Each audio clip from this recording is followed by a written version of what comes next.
Welcome back to అమ్మ కుట్టు YouTube channel. ఈరోజు చికెన్ ఫ్రై కట్టెల పొయ్యి మీద చేస్తున్నాను. దానికి కావాల్సిన ingredients half KG chicken, cut చేసిన ఉల్లిగడ్డలు, కారం, ఉప్పు, ధనియాల పొడి, మసాలా, అల్లం వెల్లుల్లి పేస్ట్. ముందుగా 2 టేబుల్ స్పూన్ ఆయిల్ వేసుకోవాలి.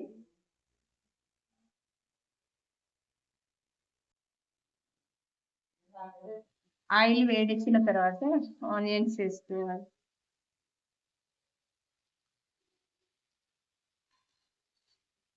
ఆయిల్లో వేసిన ఆనియన్స్ అనేది కొద్దిగా బ్రౌన్ కలర్ వచ్చేంత వరకు ఉంచాలి. కట్టెల పొయ్యి మీద చేసిన ఏ కర్రీ అయినా చాలా మంచిగా వస్తుందండి. అందుకే ఈరోజు చికెన్ ఫ్రై కట్టెల పొయ్యి మీద చేస్తున్నాను. కొద్దిగా ఆనియన్స్ మగ్గినాయి, పసుపు వేస్తున్నాను. పసుపు వేసిన తర్వాత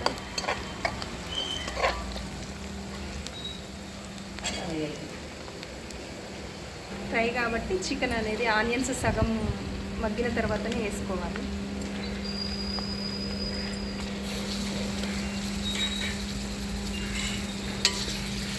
ఒకసారి కలుపుకోవాలి.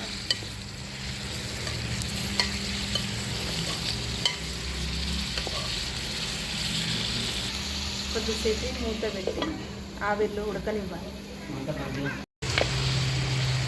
తీసి చూడండి, ఏసర్ అనేది వస్తుంది. ఏసర్తో కొద్దిగా కూర అనేది మగ్గుతుంది. ఆయిల్ అనేది సపరేట్ అయ్యేంత వరకు మగ్గబెట్టాలన్నమాట. కొద్దిసేపు మూత తీసి ఆయిల్లో మగ్గనిద్దాం. చికెన్ అనేది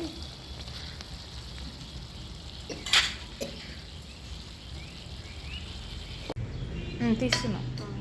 కర్రీ అనేది ఒకసారి ఇట్లా కలుపుకున్నానండి. అయితే ఈ వంటలు అనేది నాకు పెళ్లి కాకముందు అస్సలు రాకపోతుండేది. మా అత్తయ్య చాలా బాగా చేస్తుంది.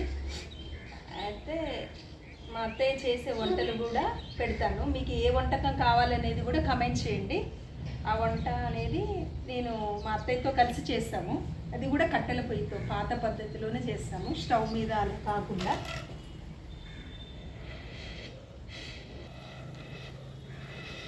తను చాలా బాగా చేస్తుంది వంటలు. నాన్ వెజ్ వంటకాలు చాలా మంచిగా చేస్తుంది. మీకు ఏ వంటకం కావాలనేది కూడా మాకు చెప్పండి, అది మేము చేస్తాము. వేసుకుంటే ముక్క అనేది కొద్దిగా మెత్తబడుతుంది. చూడండి, ఆయిల్ కూడా వచ్చింది. చూడండి, ఆయిల్ అనేది రావాలి, ఇట్లా పైకి వచ్చింది. ఎసరంతా వెళ్ళి మంచిగా ఆయిల్ పైకి వచ్చేసింది. ఇలా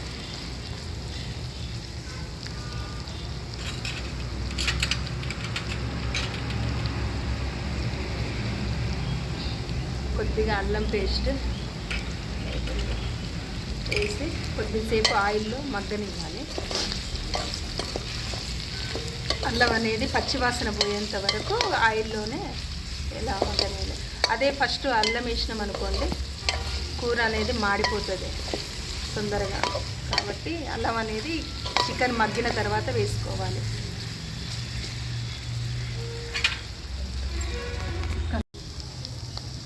కారం వేస్తే 2 టేబుల్ స్పూన్ కారం అయితే వెజ్ కూరలలో వేస్తాను. నాన్ వెజ్లలో ఒక 3 స్పూన్లు మీకు రుచికి తగినంత వేసుకోవచ్చు. నేనైతే ఒక 3 టేబుల్ స్పూన్స్ వేసిన.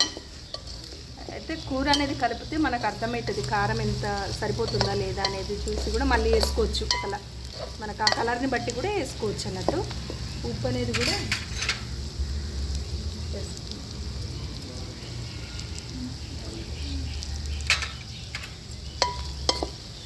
వేసి మొత్తం కలపాలి.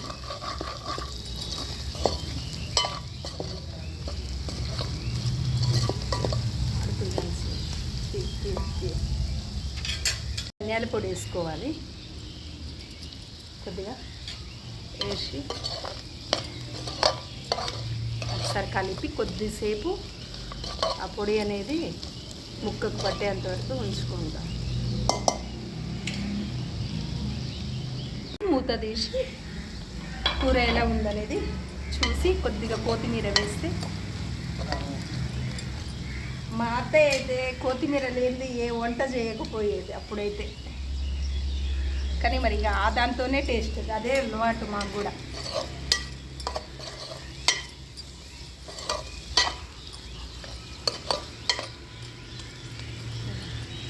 ముక్క కూడా ఉడికిపోయింది, ఆల్మోస్ట్ దగ్గర పడింది. కొద్దిసేపు ఇలానే ఉంచుదాం.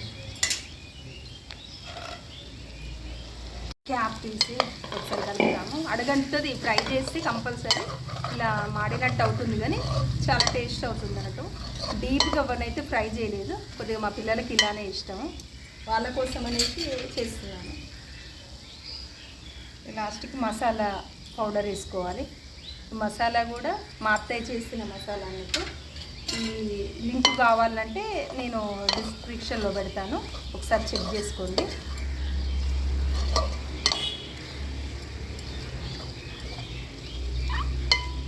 కొద్దిసేపు చిన్న మంట మీద అలానే ఉంచుదాం.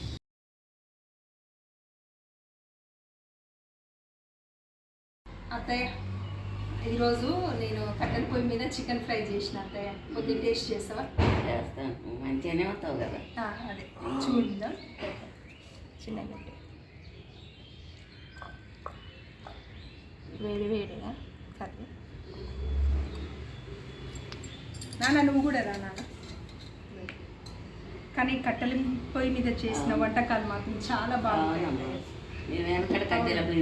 అదే, కానీ ఇంకా నువ్వు చేసే కర్రీస్ మాత్రం చాలా బాగుంటాయి. అసలు చేయాలి ఒకసారి మంచిగా.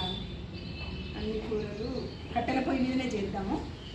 కట్టెల పొయ్యి మీద టేస్ట్ ఉంటుంది కదా బాగా. అసలు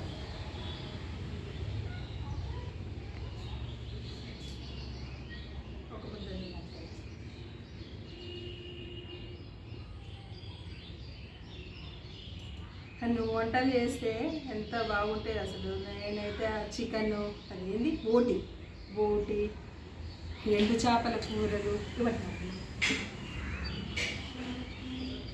ఎట్లుంది నాన్న కర్రీ? బాగుందా?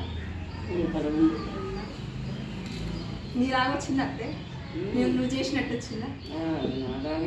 అంటే నీ దగ్గర నేర్చుకున్నావు అంటే లేదా? నాకేమీ వచ్చింది.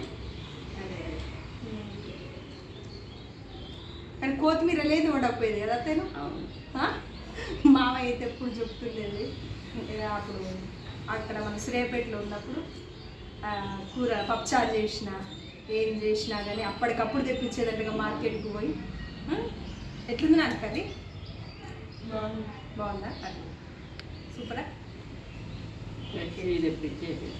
ఫ్రెష్గా తెప్పించి కొంచెం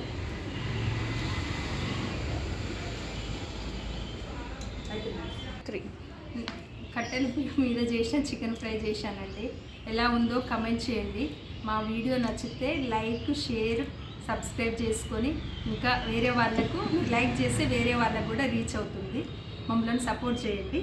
ఇంకా మీకు మంచి మంచి కర్రీస్ కావాలంటే మా అత్తయ్య చేసే వంటకాలు ఇంకా బాగుంటాయండి. మా అత్తయ్య నేను కలిసి చేసేవి, అది కూడా కట్టెల పొయ్యి మీదనే చేస్తాం. కట్టెల పొయ్యి మీద ఏ విధంగా అప్పుడు రోజులలో మనం కట్టెల పొయ్యి వంటకాలు తిన్నాం కదా, అది ఎట్లా చేసుకోవాలి ఏందనేది అన్నీ ఆమె చాలా బాగా చేస్తుంది. అవే వంటకాలు పెడతాము. తప్పకుండా మా ఛానల్ని సపోర్ట్ చేయండి. ఇదే విధంగా సపోర్ట్ చేస్తున్నారు, ఇంకా సపోర్ట్ చేయండి. మా ఛానల్ని ఎక్కువ రీచ్ అయ్యేటట్లుగా లైక్ చేసి, షేర్ చేసి, సబ్స్క్రైబ్ చేయండి.